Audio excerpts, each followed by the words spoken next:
Hello, मेरा नाम है अभिषेक और स्वागत करता हूं बच्चों आप सभी का हमारे इस खूबसूरत से प्लेटफॉर्म पे जिसका नाम है जेआर कॉलेज। यार कैसे आप सभी लोग? आई होप आप लोग एकदम बढ़िया होंगे। आप लोग की पढ़ाई एकदम बढ़िया चल रही होगी बच्चों। सही है। तो देखो, केमिस्ट्री का बैच हमने हमारे इस प्लेटफॉर्म पे शुरू किया हुआ है। ठीक है, केमिस्ट्री पूरी की पूरी मैं पढ़ा रहा हूँ बच्चों आप लोग को। ऑलमोस्ट सारे लेसन हमारे खत्म हो चुके हैं, बस एक आधा कुछ चैप्टर्स बचे हुए हैं।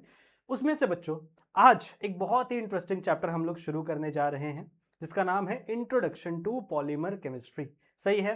बहुत इंपॉर्टेंट क्वेश्चन है, बहुत इंपॉर्टेंट चैप्टर है बच्चों आपके एग्जाम पॉइंट ऑफ व्यू से भी, क्योंकि इसके अंदर से बहुत सारे ऐसे यू कैन से बहुत सारे ऐसे पॉलीमर्स हैं जिनके स्ट्रक्चर्स के बारे में आपसे पूछा जाता है एग्जाम में, जिनके रिएक्शंस, जिनका प्रिपरेशन, जिनका यूजेस आपसे पूछा जाता है बच्चों आपके बोर्ड एग्जामिनेशन में। सही बात है। ठीक है, तो वो सारी चीजें आज इस लेक्चर के अंदर हम लोग पढ़ेंगे। इस लेक्चर से हम लोग उसकी शुरुआत करेंगे। सही बात है, पहला लेक्चर है तो हम लोग शुरू में बच्चों क्लासिफिकेशन की बात करेंगे। एक्चुअली बहुत सारे क्लासिफिकेशन हैं इसके, बहुत सारे अलग अलग बेसिस पे हम लोग क्लासीफाई करते हैं पॉलीमर्स को। सही है, तो बहुत सारे क्लासिफिकेशन भी है। तो मेरे हिसाब से बच्चों एक या दो वीडियो लग जाएगी सिर्फ क्लासिफिकेशन को ही डिस्कस करने में। फिर उसके बाद हम लोग अलग अलग पॉलीमर को पकड़ेंगे, उसके यूजेस, उसके प्रिपरेशन, उसके किस तरीके का उसका स्ट्रक्चर है, वो सारी चीजें हम लोग समझने वाले हैं, पढ़ने वाले हैं हमारे इस वाले चैप्टर के अंदर। सही बात है। तो बहुत इंटरेस्टिंग चैप्टर है, बहुत ज्यादा इंटरेस्टिंग चैप्टर है बच्चों। पर साथ साथ कुछ ऐसे टॉपिक्स भी है बच्चों इनके अंदर जिसे आपको रटना पड़ेगा, और यू कैन से थोड़ा थियोरेटिकल टाइप है। ठीक है, तो मैं जितना हो सके उतना उतना अच्छे से आपको समझाने की कोशिश करूंगा। जितना भी पॉसिबल बेस्ट एक्सप्लेनेशन होगा बच्चों मैं आप लोग को दूंगा। उसके साथ साथ बच्चों अब जितनी भी थियोरीज है, थियोरीज देखो, समझना तो पड़ता ही है थ्योरी को। ठीक है, कि आखिर थ्योरी कह क्या रही है, पर उन लाइंस को आपको थोड़ा सा मेमोराइज भी करना पड़ता है, क्योंकि क्लासिफिकेशन भी पूछे जाते हैं आपके बोर्ड एग्जामिनेशन में फ्रॉम दिस चैप्टर। सही है, तो बहुत सारे अलग अलग क्लासिफिकेशन दिए हुए हैं, तो उसको कुछ आपको अच्छे से समझना भी है। उसके एग्जाम्पल्स अच्छे से याद करना है बच्चों आप लोग को, और थोड़ा सा मेमोराइज भी करके चलते रहना है। तो बहुत इंपॉर्टेंट चैप्टर है बच्चों, बहुत मजा आने वाला है आज के इस चैप्टर के अंदर हम लोग बढ़ेंगे। ठीक है, आगे चल के। सही है, तो पहला लेक्चर होगा ज़्यादा बड़ा, मैं ट्राई करूंगा बच्चों इस लेक्चर को ज़्यादा बड़ा ना रखूं, पर आपको पता ही है मेरे वीडियोस थोड़े बड़े बन जाते हैं, जिसमें मेरी कोई गलती नहीं बच्चों, क्योंकि आपके टॉपिक्स इतने सारे। सही है, ठीक है। तो चलो बच्चों शुरुआत करते हैं अभी से इस वाले चैप्टर की, that is nothing but introduction to polymer chemistry. और ये बच्चों हमारा चैप्टर नंबर लेक्चर नंबर 1 है, फर्स्ट लेक्चर है दिस इज। सही सही सही बात है। ओके, एक और बात आपको बता दूं बच्चों, अगर आपने मुझे इंस्टाग्राम पे फॉलो नहीं किया है तो ज़रूर से फॉलो कर लेना। बहुत सारे अपडेट्स हम वहाँ पर डालते रहते हैं, बहुत सारे बैचेस नए नए लॉन्च होने वाले हैं हमारे एप्लीकेशन पर। सही है, तो उन बैचेस के अपडेट्स जो है बच्चों वो भी हम शेयर करते रहते हैं हमारे इंस्टाग्राम पे। तो इंस्टाग्राम पे बच्चों हमें फॉलो करके रख लेना। जेआर कॉलेज, जेआर ट्यूटोरियल वाली आईडी को भी फॉलो ज़रूर से कर लेना बच्चों इंस्टाग्राम पे। चलेगा, ठीक है। तो इसी के साथ शुरुआत करते हैं हमारे एक बेहतरीन से चैप्टर की, that is nothing but introduction to polymer chemistry. ठीक है, इंट्रोडक्शन टू पॉलीमर केमिस्ट्री, जहां पे देखो बहुत ही बेसिक सा चैप्टर है। पहली बात तो आपको लगेगा कि बहुत डिफिकल्ट है, पर एक्चुअली में बच्चों पॉलीमर थोड़ा डिफिकल्ट होता ही है। पॉलीमर्स में हमें स्ट्रक्चर याद रखने पड़ते हैं। पॉलीमर मतलब क्या होता है? बहुत सारी लंबी सी चेन, छोटे छोटे मॉलिक्यूल्स की एक बहुत लंबी सी चेन। तो वो स्ट्रक्चर्स आपको कई बार बड़े बड़े दिखते हैं, बहुत बड़े बड़े स्ट्रक्चर्स आप लोग को देख के देखने में लगते हैं कि यार बहुत कॉम्प्लेक्स स्ट्रक्चर है, मुझे नहीं याद होगा, कैसे होगा। पर कोई दिक्कत की बात नहीं बच्चों, मैं आप लोगों को बहुत सारे ट्रिक्स बताऊंगा, आसान तरीके बताऊंगा स्ट्रक्चर्स को याद रखने की। सही बात है, ठीक है। तो मेरे साथ बस बने रहो, you just have to trust the process.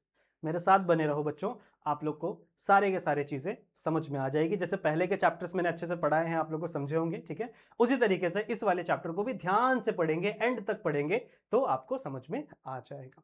शुरुआत के कुछ लेक्चर्स में थोड़ा सा थ्योरेटिकल पार्ट है, दैट इज क्लासिफिकेशन, उसको हम लोग फटाफट कवर करेंगे, और उसके बाद हम लोग अपने मेन पॉलीमर्स के ऊपर जंप करेंगे। ठीक है, तो शुरुआत करते हैं बच्चों लेक्चर नंबर 1 की। आइए, चलो सबसे पहला टॉपिक क्या है? पॉलीमर्स। ऑब्वियस सी बात है कि आखिरकार पॉलीमर्स होते क्या हैं। अब सबसे पहले ये भी हमें पता होना चाहिए ना, बहुत सारे बच्चों को पता होता है, पर जिन्हें नहीं पता है उनके लिए बता दूं बच्चों, पॉलीमर क्या होते हैं। पॉली का मतलब होता है बहुत सारे, दो वर्ड है ना बच्चों। पॉली का मतलब क्या होता है? बहुत सारे। और मर का मतलब क्या होता है बच्चों? मोनोमर, या फिर आप यू कैन से अ यूनिट।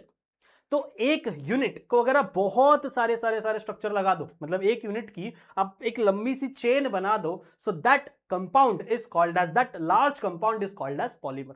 वो जो बड़ा वाला कंपाउंड बनेगा ना, वो बच्चों क्या है? पॉलीमर है। अब आपको लगेगा सर पॉलीमर कहां मिलते होंगे, दुनिया में एग्जिस्ट करते हैं कि नहीं, हमें दिखते तो नहीं है बच्चों। हर चीज पॉलीमर से बनी है। आपके इर्द गिर्द बहुत सारे पॉलीमर हैं। ये पेन पॉलीमर है बच्चों, ये plastic, plastic is a polymer. ये जो बोर्ड बना है ना, ये डिस्प्ले पॉलीमर है। ठीक है, ये प्लास्टिक पॉलीमर है। ये बॉटल भी बच्चों पॉलीमर की है। समझ रहे हो? जितनी भी चीजें हैं मेरे सामने, ये कीबोर्ड रखा हुआ है, it is also a polymer. ये जो कैमरा, जिस कैमरे से मैं पढ़ा रहा हूँ, जिस कैमरे को देख के पढ़ा रहा हूँ बच्चों, वो भी पॉलीमर से बनी है। ये जो कपड़ा मैंने पहना है ना, it is also a polymer. समझ रहे हो? तो पॉलीमर हमारे आसपास ही है, बस हमें देखने का नजरिया हमारा होना चाहिए। समझ रहे हो? ठीक है, तो हमारा जो कपड़ा है किसका बना रहता है? कॉटन का बना रहता है। Cotton is a natural polymer. हमारा जो कपड़ा है कभी कभी नायलॉन का बना रहता है। Nylon is a synthetic polymer. पर पॉलीमर तो है ना वो, नेचुरल होने दो, सिंथेटिक होने दो, आर्टिफिशियल होने दो, कुछ भी होने दो, वो हम लोग पढ़ेंगे क्लासिफिकेशन में आगे, पर वो पॉलीमर तो है ना। मेरे कहने का ये मतलब है बच्चों कि पॉलीमर हमारे आसपास हर जगह प्रेजेंट है। जितनी भी प्लास्टिक की चीजें होती है ना, प्लास्टिक क्या है? It is a polymer. ठीक है, प्लास्टिक भी क्या है बच्चों? एक टाइप का पॉलीमर ही है, बस उसके अंदर अरेंजमेंट डिफरेंट डिफरेंट डिफरेंट होती है। समझ में आई बात? ठीक है, सो पॉलीमर बच्चों हमारे इर्द गिर्द है। ऐसा मत सोचना कि पॉलीमर सर दुनिया में तो एग्जिस्ट ही नहीं करते, बस हमारा ये सिलेबस बढ़ाने के लिए बस चैप्टर डाल दिया, ऐसा कुछ भी नहीं है बच्चों। पॉलीमर आपके आसपास एग्जिस्ट करते हैं। और जितने भी ये कंपाउंड्स है ना, छोटे छोटे स्ट्रक्चर जो है, बॉटल हो गई, ये जो बन रहे हैं ना, ये सब पॉलीमर के ही रिजल्ट है। समझ में आई बात? ठीक है, तो पॉलीमर क्या होता है आइए देखते हैं। यहाँ पे मैंने ऑलरेडी लिखा हुआ है बच्चों, तो ये एक डेफिनेशन है। इस डेफिनेशन को आप रीड करोगे, ऑब्वियस सी बात है, पहले समझ लो, उसके बाद आपको इसको मेमोराइज करना पड़ेगा। तो क्या है बच्चों? The giant. जाइंट का मतलब क्या होता है? बड़ा। जाइंट का मतलब क्या होता है बच्चों? बिग। ठीक है, जाइंट का मतलब क्या होता है? Big. A giant complex macro molecule. ठीक है, एक कॉम्प्लेक्स मॉलिक्यूल है, जाइंट मॉलिक्यूल है, और वो सिर्फ मॉलिक्यूल नहीं है, वो मैक्रो मॉलिक्यूल है। मैक्रो मतलब क्या होता है बच्चों? बड़ा। माइक्रो और मैक्रो दो वर्ड होते हैं ना। माइक्रो मतलब होता है छोटा, जैसे माइक्रो ऑर्गेनिज्म। माइक्रो ऑर्गेनिज्म मतलब छोटे ऑर्गेनिज्म। पर मैक्रो मतलब क्या होता है? बड़ा। ठीक है, तो ये ऐसे बड़े मॉलिक्यूल है, बड़े कॉम्प्लेक्स मॉलिक्यूल है बच्चों। फॉर्म्ड किससे बने हुए हैं? Formed from a repeating units. किससे बने हुए बच्चों? एक छोटे छोटे छोटे रिपीटिंग यूनिट्स से बने हुए हैं। ठीक है, और उन रिपीटिंग यूनिट्स को बच्चों हम कहते हैं मोनोमर। ठीक है, उस रिपीटिंग यूनिट्स को बच्चों हम लोग क्या कहते हैं? मोनोमर कहते हैं। समझ में आई बात? ठीक है, तो जैसे मान लो एक छोटा सा मोनोमर है, एक छोटा सा मोनोमर है, ऐसे बहुत सारे मोनोमर, ऐसे बहुत सारे मोनोमर बच्चों मैंने एक लाइन में अरेंज कर दिए, और इन सब के बीच में बॉन्ड बना दिया। तो इसका बॉन्ड, इसका बॉन्ड, इसका बॉन्ड, इसका बॉन्ड, समझ रहे हो? इन सब के बीच में मैंने क्या बना दिया? एक बॉन्ड बना दिया। तो this is the repeating structure of small small small small unit, and this unit is called as monomer. इस यूनिट को हम लोग क्या बोलते हैं बच्चों? मोनोमर।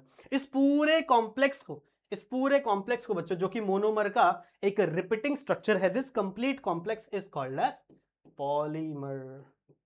इसी को हम क्या कहते हैं बच्चों? पॉलीमर कहते हैं।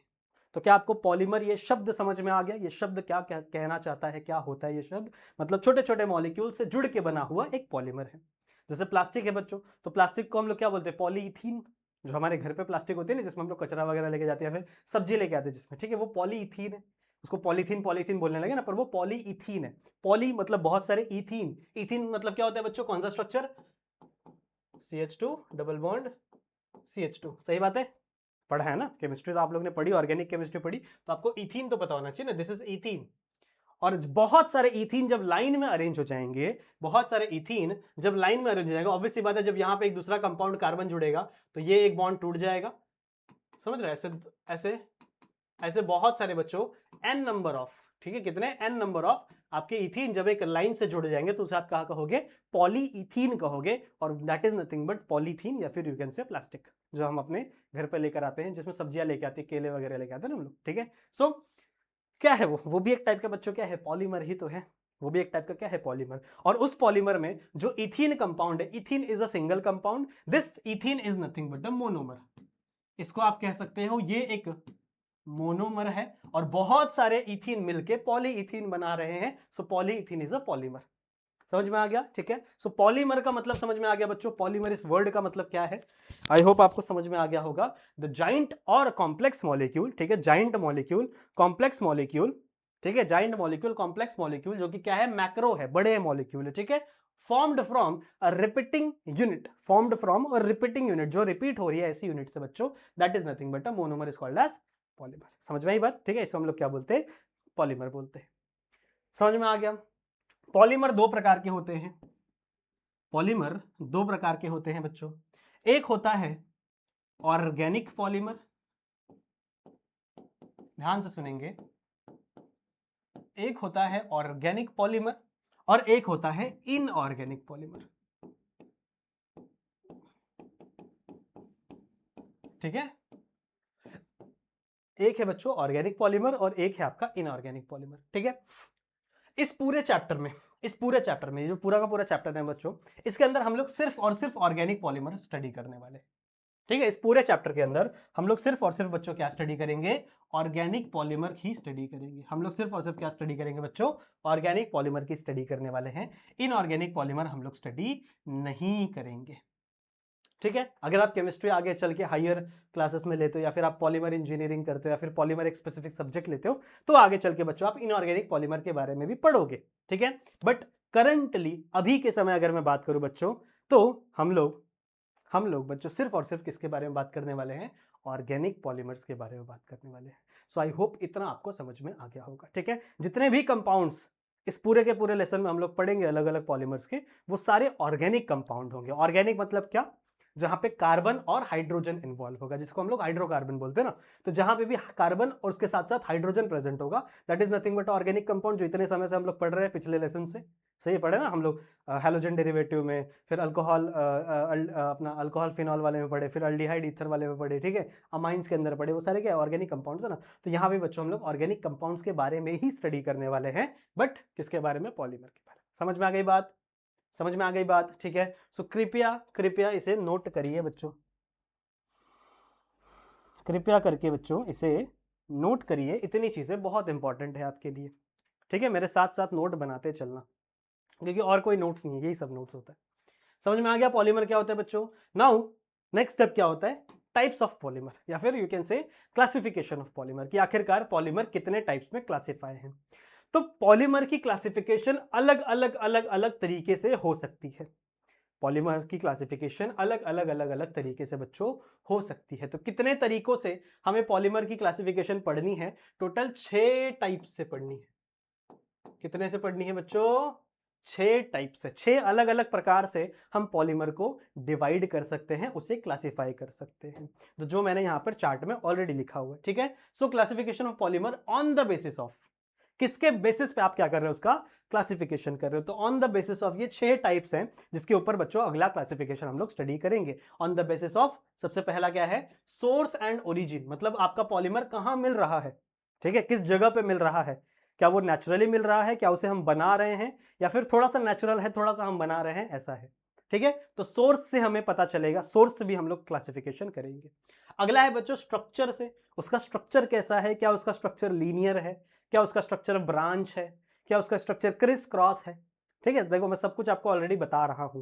ठीक है, यही आगे चल के फर्दर क्लासिफिकेशन होने वाले हैं। तो ऑन द बेसिस ऑफ इतने सारे अलग अलग बेसिस के क्लासिफिकेशन पढ़ने, इसलिए मैं बोल रहा हूं बच्चों क्लासिफिकेशन पढ़ने में कम से कम 2 लेक्चर लगेंगे। ठीक है, और ये थियोरेटिकल पार्ट है, ये थियोरी वाला पार्ट है। ठीक है, तो ध्यान से पढ़ेंगे, 2 लेक्चर, थोड़ा सा कॉन्सेंट्रेट ज्यादा करेंगे, जितनी भी मैं चीजें बताऊंगा उसे नोट करेंगे और उसे मेमोराइज करने का ट्राई करेंगे बच्चों, क्योंकि क्लासिफिकेशन आता है एग्जाम में। ठीक है, और इसमें से कोई भी क्लासिफिकेशन आ सकता है। आपसे क्वेश्चन पूछा जा सकता है कि क्लासिफिकेशन बताओ on the basis of source, या फिर on the basis of structure, या फिर इनमें से कोई भी एक आ सकता है। तो उसका क्लासिफिकेशन आपको बताना पड़ेगा विथ एग्जाम्पल, विथ एग्जाम्पल बच्चों आपको उसका क्लासिफिकेशन बताना पड़ेगा। ठीक है, तो इसीलिए मैंने पूरे सब कुछ एक चार्ट में प्रिपेयर किया, और ये चार्ट बहुत इंपॉर्टेंट है आप सबके लिए। अगला क्या है बच्चों, on the basis of mode of polymerization, अलग अलग प्रकार का पॉलीमराइजेशन होता है, addition polymerization, step up polymerization, पढ़ेंगे उसके बारे में भी हम लोग। ठीक है, आगे चल के फिर उसके बाद इंटरमोलिकुलर फोर्सेस, किसी के अंदर फोर्स ज्यादा है, जैसे कोवेलेंट बॉन्ड बन रहा है। ठीक है, जहां पे कोवेलेंट बॉन्ड बनेगा बच्चों इंटरमोलिकुलर फोर्स ज्यादा है। किसी में वेंडरवॉल फोर्स बन रहा है, वेंडरवॉल फोर्स है बच्चों, तो वो वीक है पॉलीमर, समझ रहे हो। तो उसके बेसिस पे भी बच्चों हम लोग पढ़ेंगे। अगला हम लोग पढ़ेंगे बच्चों डिफरेंट मोनोमर, कभी कभी सेम टाइप का मोनोमर हो जाता है। ठीक है, ऐसा भी हम लोग को पढ़ने के लिए मिलता है कि एक ही प्रकार का मोनोमर पूरे के पूरे स्ट्रक्चर में है, पूरे के पूरे पॉलीमर में है। जैसा मैंने पॉलीथीन का आपको एग्जांपल दिया, पॉलीथीन में क्या है, इथीन, वो इथीन की ही लंबी ची चेन है, इथीन की ही क्या है बच्चों, लंबी सी चेन है, उसके अंदर कोई दूसरा मॉलिक्यूल नहीं डाल रहे हम लोग। पर कभी कभी ऐसा भी होता है कि भैया हम लोग अलग अलग प्रकार के मॉलिक्यूल पॉलीमर को बनाने के लिए यूज करते हैं। तो मोनोमर्स के बेसिस पे भी बच्चों क्लासिफिकेशन होने वाला है। And the last is biodegradability. Biodegradability इसका मतलब क्या है कि कौन सा पॉलीमर बायोडिग्रेडेबल है, बायोडिग्रेडेबल समझते हो ना बच्चों, मतलब अगर उसको नेचर में मैंने फेंक दिया तो वो डिग्रेड होके वापस से सॉइल में मिक्स हो जाएगा। जैसे मान लो रोटियां होती, ठीक है, रोटी आपने नहीं खाई, मान लो सड़ गई रोटी, आपने उसको ऐसे ही खेत में या फिर कहीं भी फेंक दिया, ठीक है, रोड पे मत फेंकना, ऐसा फेंकना बहुत बुरी बात होती है, पर मान लो आपने उसको कहीं भी फेंक दिया, फिर उसके ऊपर छोटे छोटे कीड़े लगेंगे, मॉस्किटो लगेंगे, फिर क्या हो जाएगा, उसका डिग्रेडेशन हो जाएगा, वापस वो क्या हो जाएगा, क्या आपको वो रोटी 10 दिन बाद वहीं मिलेगी? उसको भले कोई ना उठाया हो, लेकिन वो रोटी आपको 10 दिन बाद वहां मिलेगी क्या? नहीं मिलेगी बच्चों, उसका डिग्रेडेशन हो चुका होगा, उसको छोटे छोटे इंसेक्ट बैक्टीरिया खा चुके होंगे, खत्म करके उसको सॉइल में मिक्स कर दिए होंगे। समझ रहे हो? तो ये इन चीजों को हम लोग बायोडिग्रेडेबल बोलते हैं। पर कुछ चीजें बायोडिग्रेडेबल नहीं भी होती हैं, जैसे प्लास्टिक हो गया, ठीक है, प्लास्टिक हो गया बच्चों, रबर हो गया, रबर भी बायोडिग्रेडेबल नहीं होता। जो रबर आपने बचपन में यूज किया था, या फिर जिस ब्रश से आपने ब्रश किया था ना, प्लास्टिक वाली ब्रश से, जो जब आपने बचपन में ब्रश किया था, वो ब्रश आज भी दुनिया में एग्जिस्ट करता है कहीं ना कहीं, बिकॉज वो बायोडिग्रेडेबल नहीं है। उसका मॉलिक्यूल आज भी दुनिया में एग्जिस्ट करता है, क्योंकि वो सारी चीजें बायोडिग्रेडेबल नहीं है, वो डिग्रेड नहीं होती नेचर में। समझ रहे हो? तो उसके बेसिस पे भी बच्चों हम लोग क्या पढ़ेंगे? क्लासिफिकेशन पढ़ेंगे। तो इतने सारे अलग अलग टाइप्स है क्लासिफिकेशन के। टोटल कितने टाइप्स है बच्चों? 6 टाइप्स हमें इस पूरे के पूरे लेसन में पढ़ने हैं। ठीक है, टोटल कितने टाइप्स पढ़ने हैं? 6 टाइप्स पढ़ने हैं इस पूरे के पूरे लेसन में। सबसे पहला क्या है? Classification on the basis of source and origin. फिर classification on the basis of structure, classification on the basis of mode of polymerisation, classification on the basis of intermolecular forces, classification on the basis of different monomers, and finally classification on the basis of biodegradability। समझ में आ गया? समझ में आ गया? ठीक है, तो इसे नोट कर लेंगे। ठीक है, इसे नोट कर लेंगे। कितना समय हुआ है? अच्छा, हमारे पास समय है अभी। इतना नोट कर लेंगे बच्चों, उसके बाद हम लोग आगे का टॉपिक शुरू करते हैं। ठीक है, समझ में आ गया? समझ में आ गया बच्चों? ठीक है, आगे चलें। चलो आगे चलते। नेक्स्ट स्टेप, अगला क्या है? सबसे पहला बच्चों क्लासिफिकेशन हम लोग शुरू करते हैं। ठीक है, सबसे पहला क्लासिफिकेशन हम लोग स्टार्ट करते हैं। What is this? Classification on the basis of source या फिर ओरिजिन। ओरिजिन के बेसिस पे या फिर सोर्स के बेसिस पे पॉलीमर का क्लासिफिकेशन कैसे किया जा सकता है? तो 3 प्रकार के पॉलीमर आपको देखने के लिए मिलेंगे, on the basis of source या फिर on the basis of origin. ठीक है, 3 प्रकार के पॉलीमर्स बच्चों आपको देखने के लिए मिलेंगे। ठीक है, रुको,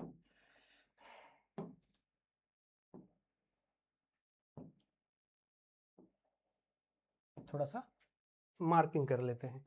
सबसे पहला polymer on the basis of source होता है बच्चों, जिसे हम लोग बोलते हैं नेचुरल पॉलीमर। Natural polymer. अब देखो बहुत सारे ना नाम से आपको समझ में आ जाएंगे, नाम से ही उसका मीनिंग समझ में आ जाएगा। ठीक है, दूसरा होता है semi synthetic, semi synthetic polymer. ठीक है, और लास्ट होगा सिंथेटिक पॉलीमर। Synthetic polymer. अब देखो नाम से ही हमको बहुत सारा आइडिया इनके बारे में मिल रहा है। क्या कह रहे हैं बच्चों ये? क्या कह रहे हैं बच्चों ये? Classification on the basis of source हम लोग देख रहे हैं ना, कि कहां से हमको पॉलीमर मिलता है। सोर्स मतलब क्या होता है कि कोई चीज हमें कहां से मिल रही है। तो पॉलीमर 3 जगह से मिल सकते हैं बच्चों। एक तो नेचुरल पॉलीमर, मतलब जो आपको नेचर में मिलेगा, the polymer obtain from the nature. आप ऐसा डेफिनेशन लिख सकते हो, the polymers which are obtained from the nature is known as natural polymer. इसे हम लोग क्या कहेंगे? Natural polymer. ऐसे पॉलीमर्स बच्चों जो हमने नहीं बनाए, जो नेचर ने बनाए हैं। ठीक है, जो मैंने नहीं बनाया बच्चों, जो नेचर ने बनाया है। मैं तो मैन हूं, इंसान है ना बच्चों हम लोग। तो इंसानों ने जो बनाया उसको आर्टिफिशियल बोलते हैं हम लोग। जो इंसानों ने चीजें बनाई है वो चीजें आर्टिफिशियल होती है। तो जो हमने नहीं बनाया, जो हमारी नेचर ने बनाया है, भगवान ने हमको बना के दिया, ऐसा बोल सकते हो। ठीक है, तो उसे हम लोग क्या कहते हैं? Natural polymer. उन पॉलीमर्स को हम लोग क्या कहते हैं बच्चों? Natural polymer. सही बात है। उसी तरीके से अगर मैं बात करूं सेमी सिंथेटिक और सिंथेटिक की, तो सिंथेटिक क्या होगा? The polymer which is derived from a artificial source. ऐसे पॉलीमर्स बच्चों जो आर्टिफिशियल मेथड से डिराइव किए गए हैं उन्हें हम क्या कहेंगे? Synthetic polymer. सही बात है। So the polymer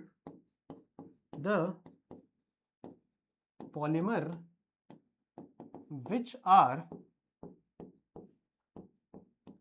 derived from artificial method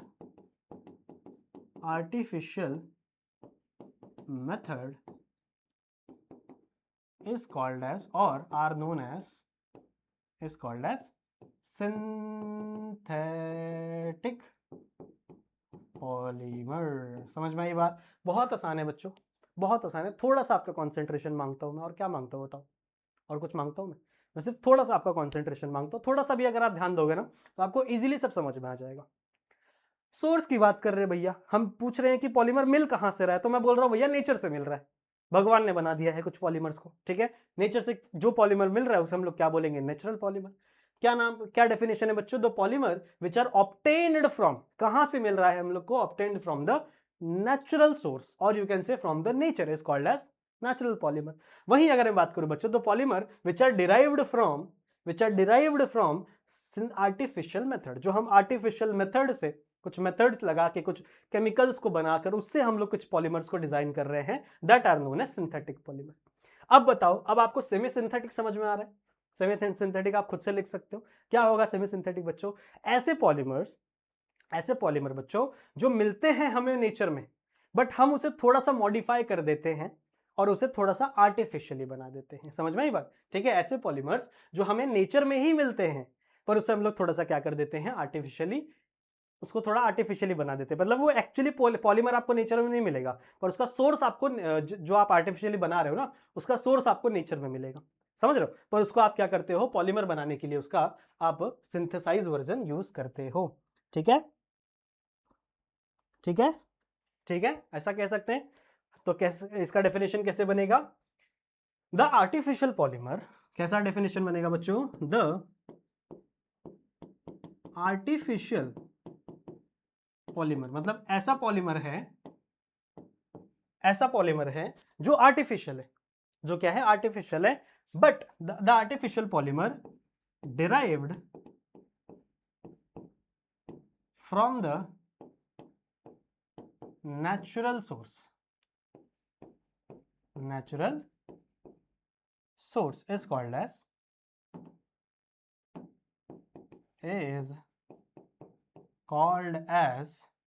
semi synthetic polymer. मतलब ये आधा सिंथेटिक है,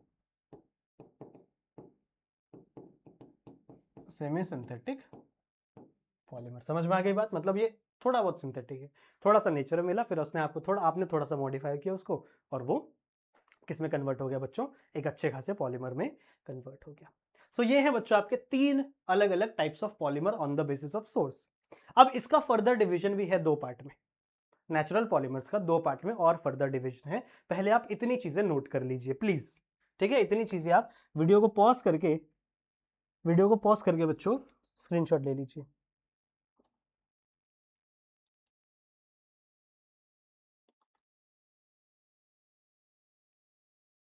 ठीक है, समझ में आ गया?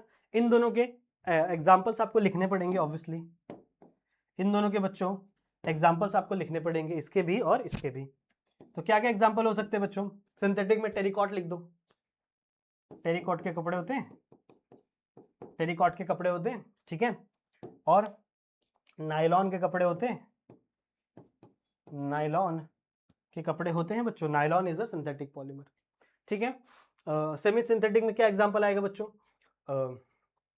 जस्ट अ सेकेंड, भूल गया मैं example. Cellulose nitrate best example है, इसे आप याद रखेंगे। सेलुलोज नाइट्रेट, ठीक है? तो इसे आप ध्यान में रखेंगे। ये वन ऑफ द एग्जांपल है। सेलुलोज कहां से मिलता है? सेल से मिलता है बच्चों, पर उसका नाइट्रेट फॉर्म बना दिया और उससे क्या बन गया बच्चों? आपका पॉलीमर बन गया। क्लियर है बात? समझ में आ गई? इसमें आप टेरिकॉट डाल दो, टिफलिन डाल दो, नायलॉन डाल दो, ये सारे क्या है सिंथेटिक पॉलीमर। नेचुरल पॉलीमर के और भी 2 टाइप्स हैं, तो वहां पे मैं आपको एग्जांपल दूंगा, पर इतने सारे आप एग्जांपल प्लीज नोट कर लीजिए और इसे अपने बुक में प्लीज लिख लीजिए। ठीक है, ठीक है, समझ में आ गया, समझ में आ गया बच्चों। अच्छा, अब नेचुरल पॉलीमर्स के 2 टाइप हैं, ध्यान से सुनेंगे, ध्यान से सुनेंगे। नेचुरल पॉलीमर के 2 टाइप है, बहुत आसान है, ये भी बहुत आसान है। क्या है नेचुरल पॉलीमर? नेचर में क्या है? मोस्टली 2 चीजें मिलती है, एक प्लांट मिलता है और एक एनिमल मिलता है, सही बात है। तो नेचुरल पॉलीमर के बच्चों 2 प्रकार हैं। कौन कौन से 2 टाइप्स हैं? 2 अलग अलग इसमें चीजें हैं बच्चों। एक होता है प्लांट पॉलीमर, सिंपल, और एक होता है animal polymer, animal polymer. Easy है, इजी है बच्चों, आसान है, कुछ भी डिफिकल्ट नहीं है। प्लांट पॉलीमर मतलब क्या? The natural polymer derived from a plant, ऐसे लिख सकते हो। The natural polymer derived or obtained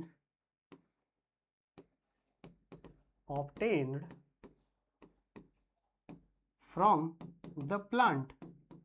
किससे मिल रहा है बच्चों? वो प्लांट से मिल रहा है। Plant is called as plant polymer, is called as plant polymer। इसका बेस्ट एग्जांपल आप दे सकते हैं, क्या दे सकते हैं सर? इसका बेस्ट एग्जांपल आप दे सकते हो बच्चों कॉटन। इसका बेस्ट एग्जांपल आप दे सकते हो कॉटन। देखो कॉटन के पेड़ होते हैं, अगर आपने देखा होगा तो कॉटन के पेड़ होते हैं, और उन कॉटन से बच्चों क्या बनता है? कपड़े बनते हैं, ठीक है, बहुत सारे कपड़े बनते हैं। तो पेड़ कॉटन क्या है? It is a plant, so this is the example of plant polymer. Similarly अगर मैं एनिमल की बात करूं तो इसमें क्या हो जाएगा? द नेचुरल पॉलीमर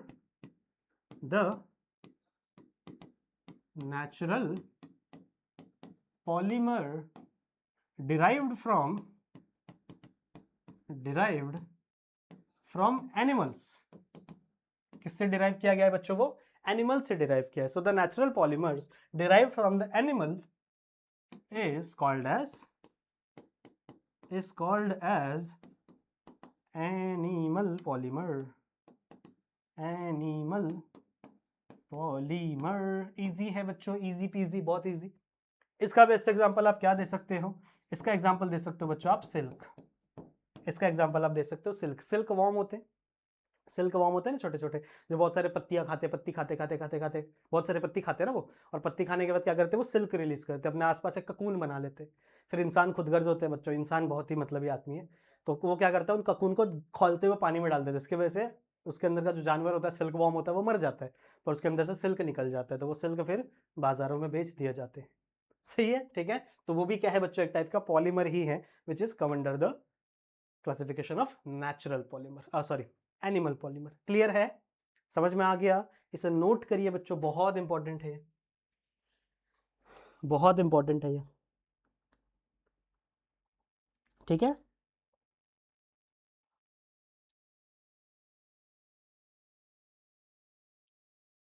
समझ में आ गया, समझ में आ गया बच्चों। तो पहला क्लासिफिकेशन हमारा डन है, तो इसमें मार्क करते चलेंगे बच्चों। हमारा पहला क्लासिफिकेशन इज डन। क्या है? सोर्स और ओरिजिन से। So on the basis of source and origin, वापस एक बार रिपीट करवा देता हूं। 3 प्रकार के पॉलीमर्स थे, natural polymer, semi synthetic polymer और सिंथेटिक पॉलीमर। नेचुरल पॉलीमर जो नेचर से मिलता है, सेमी सिंथेटिक बच्चों जो नेचर से मिलता है पर उसको हम लोग थोड़ा सा मॉडिफाई करते हैं, एंड सिंथेटिक जिसको हम लोग पूरा का पूरा कंपनी में बनाते हैं। नेचुरल पॉलीमर्स के 2 प्रकार हैं, एक आपका प्लांट पॉलीमर और एक आपका एनिमल पॉलीमर। प्लांट पॉलीमर बच्चों वो जो प्लांट से डिराइव होता है, और एनिमल पॉलीमर मतलब जो एनिमल से डिराइव होता है। क्लियर है? क्लियर है बच्चों? अगले स्टेप पे चले, बताइए जरा, बताइए जरा, बताइए अगले स्टेप पे चल सकते हैं हम लोग। Yes, let's move on the next step. अगला है बच्चों classification on the basis of structure. Classification on the basis of structure, ठीक है। स्ट्रक्चर के बेसिस पे हम क्या कर रहे हैं? क्लासिफिकेशन कर रहे हैं। सिंपल सी बात है बच्चों। स्ट्रक्चर की अगर मैं बात करूं तो कैसे कैसे स्ट्रक्चर हो सकते हैं? या तो स्ट्रक्चर स्ट्रेट होगा, या तो ब्रांच होगा या तो क्रिस क्रॉस होगा। क्रिस क्रॉस मतलब क्या होता है, क्रिस क्रॉस लिंक्ड मतलब क्या होता है, एक स्ट्रक्चर ऐसे जा रहा है, एक स्ट्रक्चर ऐसे जा रहा है, एक स्ट्रक्चर ऐसे जा रहा है, एक स्ट्रक्चर ऐसे जा रहा है, समझ लो, मतलब एक दूसरे को क्रॉस कर रहे हैं, बार बार एक दूसरे को क्या कर रहे हैं, क्रॉस कर रहे हैं, वैसा स्ट्रक्चर होगा। सही है। तो 3 प्रकार के क्लासिफिकेशन इसमें भी आपको देखने के लिए मिलती है। On the basis of structure की मैं बात करूं क्लासिफिकेशन ऑफ पॉलीमर में, तो इसमें भी बच्चों 3 प्रकार के आपको क्लासिफिकेशन देखने के लिए मिलते हैं। सबसे पहला और सबसे आसान बच्चों क्या है, लीनियर और स्ट्रेट चेन पॉलीमर। क्या है, लीनियर या फिर इसे आप कह सकते हो स्ट्रेट चेन पॉलीमर। इसमें क्या होता है, the polymer in which monomer are arranged in straight और लीनियर फॉर्म। जो आपके मोनोमर्स हैं वो स्ट्रेट फॉर्म में या फिर लीनियर फॉर्म कह सकते हो, स्ट्रेट कह सकते हो, लीनियर एक ही बात है, उस फॉर्म में बच्चों अरेंज होते हैं, उसी को ही हम लोग क्या कहते हैं, लीनियर और स्ट्रेट चेन पॉलीमर।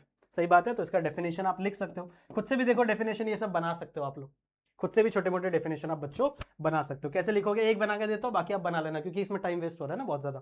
तो एक बना के दे देता हूं, कैसा रहेगा, द पॉलीमर, द, 2 बार क्यों लिख दिया भाई,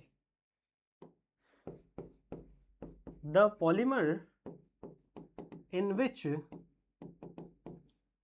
मोनोमर्स, मोनोमर आपको पता है, अब आपको पता है बच्चों मोनोमर क्या होता है। मोनोमर वो सिंगल यूनिट होती है जो ज्वाइन हो होके पॉलीमर का फॉर्मेशन करती है। सही बात है। So the polymer in which monomers are joined, ठीक है, monomers are joined in straight, देखो स्ट्रेट का स्पेलिंग गलत हो गया, स्ट्रेट और लीनियर फॉर्म, स्ट्रेट और linear form is known as linear और straight chain polymer, straight chain polymer. Clear है, समझ में आ गया बच्चों, क्लियर है, समझ में आ गया। इसका मतलब क्या है, इसका मतलब बहुत ही सिंपल है बच्चों, इसका मतलब बहुत ही सिंपल है कि जो भी आपके पॉलीमर्स हैं वैसे लीनियर फॉर्म में अरेंज हो जाएंगे, स्ट्रेट चेन में अरेंज हो जाएंगे, कोई भी इनके अंदर ब्रांचिंग वगैरह देखने के लिए नहीं मिलेंगी, ना ही ये सर्कल में होंगे, ना ही ये ब्रांचिंग में होंगे। I am really sorry, I am really sorry बच्चों, ठीक है। तो कुछ ऐसे पॉलीमर्स जिनके मोनोमर्स एकदम स्ट्रेट में अरेंज हो जाएंगे, चाहे स्ट्रेट ऐसा हो चाहे स्ट्रेट ऐसा हो, फर्क नहीं पड़ता, मुझे फर्क नहीं पड़ता जमाना क्या कहता है। वैसे ये भी है बच्चों, मुझे फर्क नहीं पड़ता सीधा हो या मतलब वर्टिकल हो या हॉरिजॉन्टल हो, पर वो स्ट्रेट होने चाहिए, उसके अंदर कोई भी ब्रांचिंग नहीं देखने के लिए मिलनी चाहिए।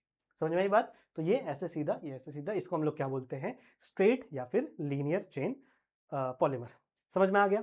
अगला क्या है बच्चों, ब्रांच चेन पॉलीमर। तो मैं वापस लिखवाने वाला नहीं हूं बच्चों, which is join in the branches, ऐसा आप लिख सकते हो और डेफिनेशन को थोड़ा सा मॉडिफाई कर सकते हो। इसमें कैसा होता है, इसमें कैसा होता है बच्चों, इसमें जो भी आपके पॉलीमर्स होंगे, बस मैं आपको दिखा देता हूं, आइडिया दे देता हूं किस प्रकार के पॉलीमर्स इसमें अरेंज रहते हैं।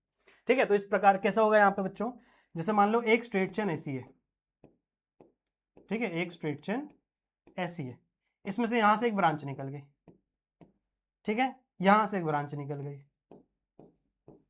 ठीक है, यहां से एक ब्रांच निकल गई। जैसे पेड़ होता है ना, पेड़ में कैसे ब्रांचेस होती है, पेड़ में बच्चों देखो कैसे ब्रांचेस होती है, तो वैसे यहां पर भी इनके जो मोनोमर्स हैं, इनके जो मोनोमर्स है बच्चों, वैसे ब्रांचेस में अरेंज होते हैं। मतलब कुछ स्ट्रेट होंगे, कुछ उसके अंदर से कुछ ब्रांचेस निकली, कुछ यहां से ब्रांचेस निकली है, कुछ यहां से ब्रांचेस निकले, ऐसे ब्रांचेस निकले हुए जो मोनोमर्स ज्वाइन होते हैं एक साथ में, उसे हम लोग क्या कहते हैं बच्चों, ब्रांच चेन पॉलीमर। देखो हम लोग बात ही कर रहे हैं स्ट्रक्चर की, तो स्ट्रक्चर तो अलग अलग हो ही सकता है, कोई स्ट्रक्चर सीधा होगा, कोई ब्रांच होगा, कोई क्रिस क्रॉस होगा, समझ, क्रिस क्रॉस मतलब क्रिस लिंक्ड होगा, समझ रहे हो। तो अलग अलग प्रकार के आपको स्ट्रक्चर भी देखने के लिए मिलते हैं। इसका डेफिनेशन भी बहुत आसान है, the polymer in which monomer are joint together to form a branch like arrangement. ठीक है, जो मोनोमर से बच्चों वो ज्वाइन हो जाते हैं, वो ज्वाइन हो जाते हैं, ज्वाइन तक सेम है, ज्वाइन तक सेम है बच्चों। उसके आगे क्या लिखना है आप लोग को, join in a branch like arrangement is called as, आगे लिख लो, is called as branch chain polymer. उसी को हम लोग क्या बोलते हैं बच्चों, ब्रांच्ड चेन पॉलीमर कहते हैं। समझ में आ गया,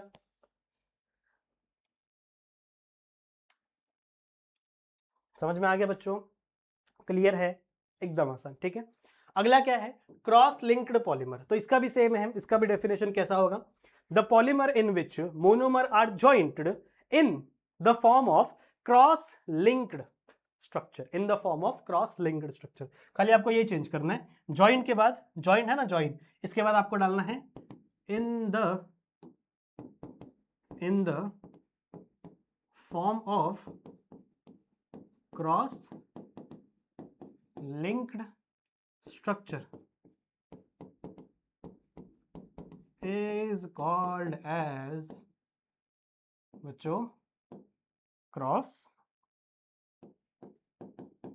लिंक पॉलीमर। इसी को हम लोग क्या बोलते हैं बच्चों, क्रॉस लिंक पॉलीमर कहते हैं, ठीक है।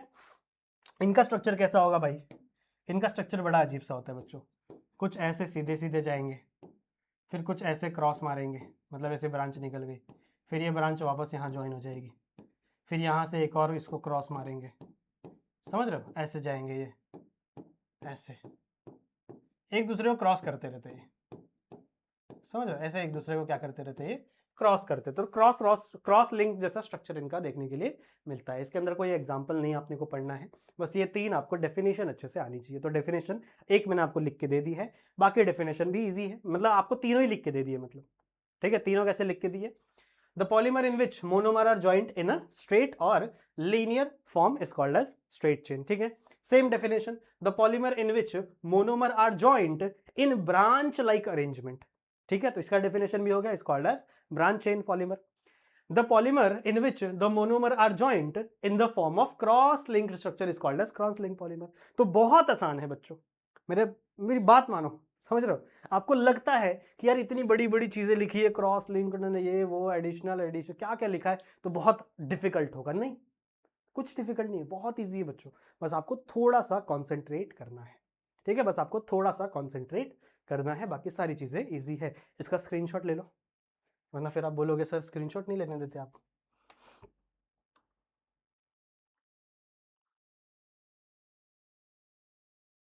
डन है, डन है बच्चों। कितना समय हुआ है, समय कितना हुआ है, ओ ओ ओ ऑलमोस्ट 40 मिनट्स हो गए बच्चों। तो शायद मुझे इस लेक्चर को एंड करना पड़ेगा, ठीक है।